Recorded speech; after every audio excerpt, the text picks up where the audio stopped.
CSMT स्थानक दरम्यान double decker बसला आग लागलेली आहे। आताची महत्त्वाची बातमी, सुदैवाने यामध्ये जीवितहानी झालेली नाही, मात्र या आगीमुळे वाहतूक कोंडी सध्या त्या परिसरामध्ये निर्माण झालेली आहे।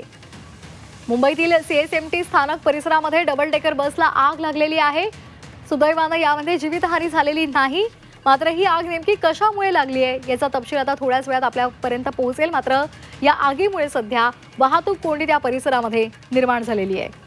आताची महत्त्वाची बातमी, डबल डेकर बसला आग लागलेली आहे। मुंबई छत्रपती शिवाजी महाराज टर्मिनस स्थानक परिसरामध्ये ही आग लागलेली आहे आणि त्यामुळे तिथल्या परिसरामध्ये सध्या वाहतूक कोंडी पाहायला मिळते।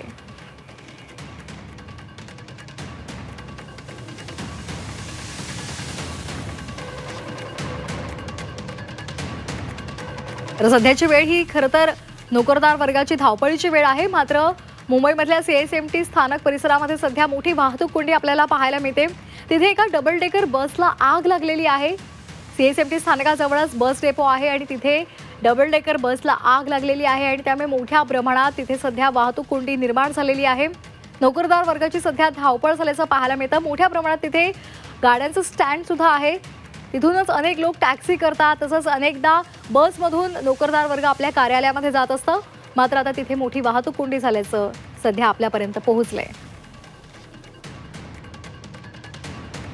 मुंबई शिवाजी महाराज टर्मिनस जवळची ही दृश्य आपण पाहतोय। छत्रपती शिवाजी महाराज टर्मिनस जवळ डबल डेकर बसला आग लागल्याचं आपल्याला इथे या दृश्यांमध्ये पाहायला मिळते। मोठ्या प्रमाणात धूर इथे आपल्याला दिसतोय आणि या आगीमुळेच वाहतूक कोंडी झाल्याचं कळतंय। नेमकी ही आग कशामुळे लागली आणि सध्याची काय परिस्थिती आहे याचे तपशील आपल्यापर्यंत सध्या पोहोचलेले नाहीयेत। मात्र ही डबल डेकर बस आपल्याला दिसते, मोठ्या प्रमाणात इथे धूर पसरलेला आहे आणि त्यामुळे या भागात वाहतूक कोंडी निर्माण झाली आहे।